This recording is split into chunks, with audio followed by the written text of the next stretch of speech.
Historians of Reddit, what commonly accepted historical inaccuracies drive you crazy? Albert Einstein did not fail mathematics in school, as is commonly believed. Upon being shown a column making this claim, Einstein said, "I never failed in mathematics. Before I was 15 I had mastered differential and integral calculus. Thanks a lot, now I have no excuse for failing my pre-cal class." I'm not a historian, just Mexican, and let me just say that Cinco de Mayo is not Mexican Independence Day. First, that Roman gladiatorial battles were bloodbaths with like 30 men dying in one fight. I read something very recently saying that 1 in 200 fights ended in killing. Gladiators are freaking expensive and you don't just get them killed. When a man was injured, fight over. Second, that Nero played the lyre and sang while Rome burned. He was in Antium and hurried back to Rome. Source: Tacitus. The ye and ye olde is actually abbreviated as an early modern English letter called Thorn that was pronounced like th, so it's pronounced more like our the oldie than anything else. Also because Gutenberg's printing press didn't have Thorn, so they improvised with Y. That Paul Revere actually staged a midnight ride and was the only one who did so. He actually went from lodge to lodge warning people, then got his butt arrested, and then escaped later on in the night. That most of the slaves in the triangle trade ended up in the USA. Wrong, just plain wrong. The majority of slaves shipped from Africa ended up in South or Central America or the West Indies.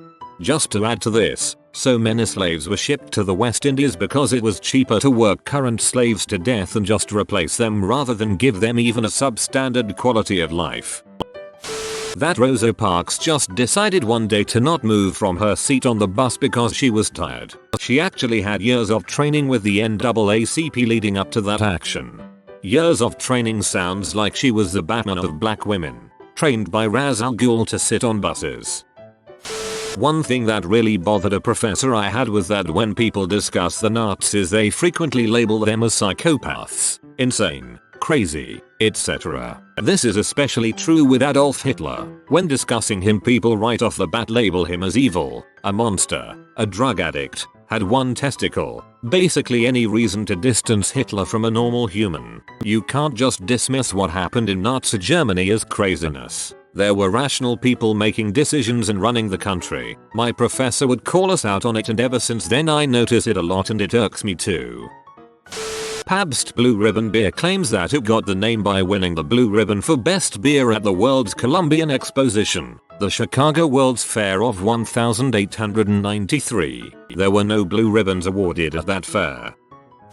That Titanic was in any way badly designed, badly built, or badly operated by the standards of the time. In fact, there are so many ridiculous inaccuracies surrounding Titanic that it's hard to list even a fraction of them here. She was an incredibly seaworthy ship, much more so than any passenger ship around today. The iceberg tore a gash almost a third of the way down her side, and she still stayed afloat for more than 2 hours. In that time, all but 2 of her lifeboats were launched. There wasn't time to launch any more. She could have had 100 more lifeboats on board, but that wouldn't have helped without vastly more crew to operate them. Titanic's passengers genuinely did believe that she was practically unsinkable. When the time came to begin loading the lifeboats, many passengers thought they would be safer staying on Titanic. There wasn't time for the crew to wait around convincing more people to get in, so when a lifeboat was ready, if there was no one else waiting to get in, it had to go. This is why so many of Titanic's lifeboats left only half full. Titanic wasn't traveling too fast for the conditions, by the standards of practice around at the time.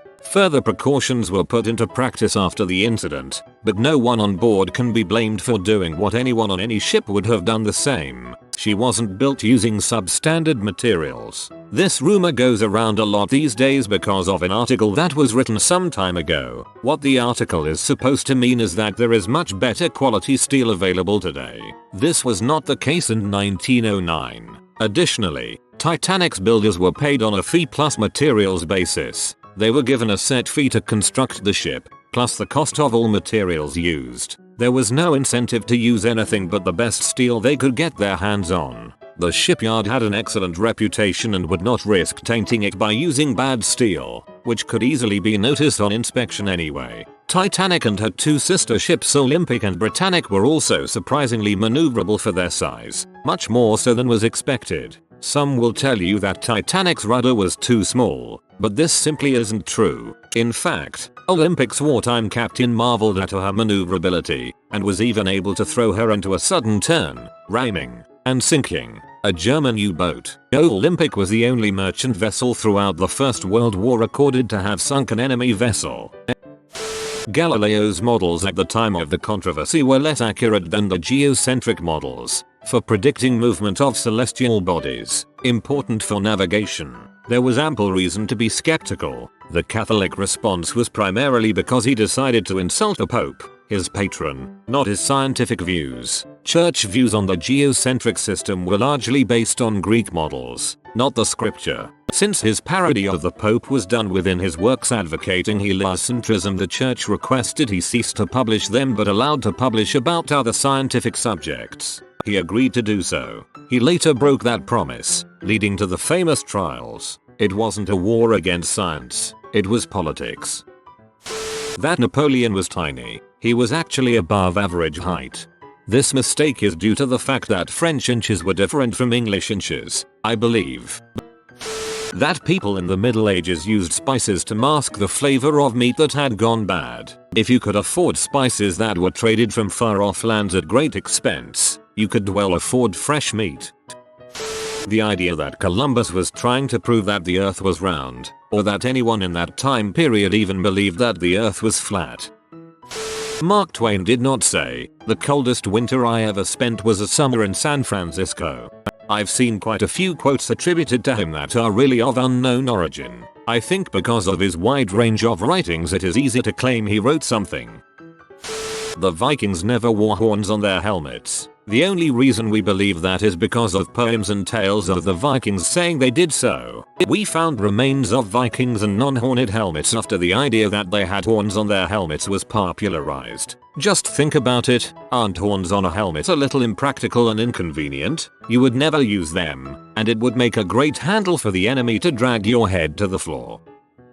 That people who lived before modern medicine lived much shorter lives. When we say that the average life expectancy of an individual in say the year 1100 was 35, it does not mean that most people lived to around 35 and then suddenly died. It means that mainly due to high childhood mortality and death during childbirth rates, the average age of death was driven down. If you survived childhood and pregnancy, you had a fairly good chance to live well into your 60s or 70s. Of course, people died more often from diseases and malnutrition, but these were marginal factors in reducing the average life expectancy compared to childhood mortality and death during childbirth.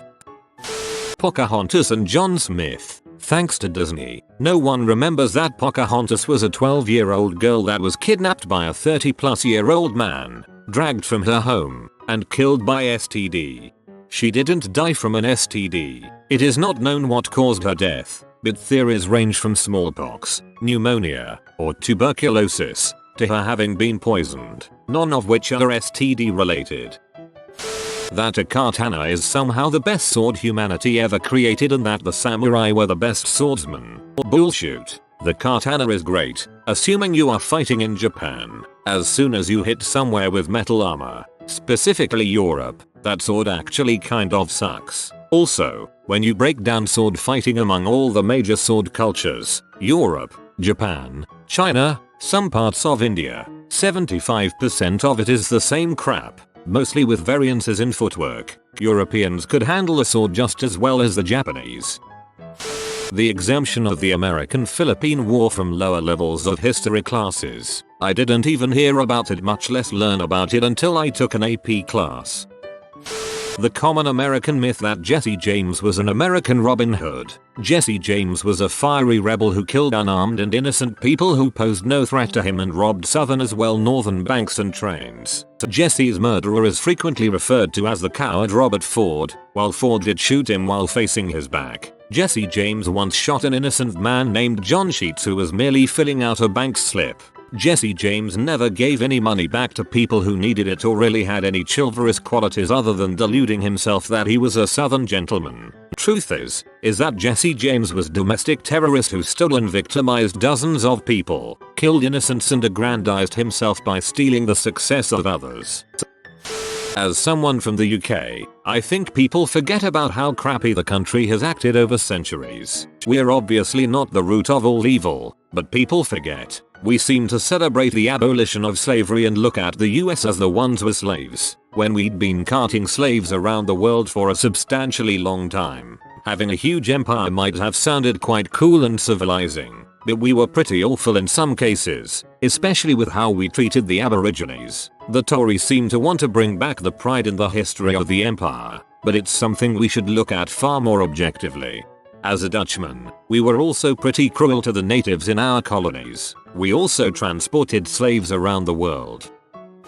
The relative scope of World War II on the Western Europe front versus the Eastern Front. People never understand or are even taught the sheer magnitude and difference. Americans are taught as if we basically were what won the war in Europe. It's pretty dang misleading.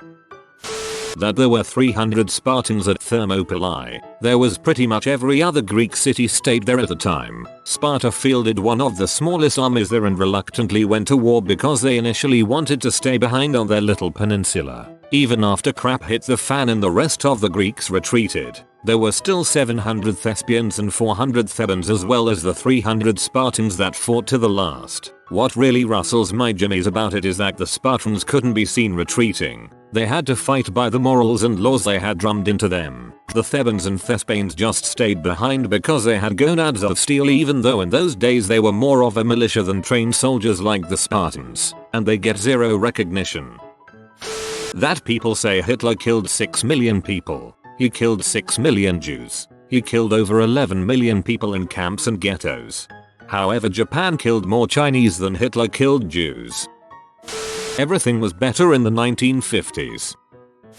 You have been visited by the cat doctor. Comment cat health to get good health and do not get sick. Thanks for watching. If you are new to the channel, you can subscribe. I publish new videos every day. Until then, check another video, or don't. Either way, have a great day you magnificent people.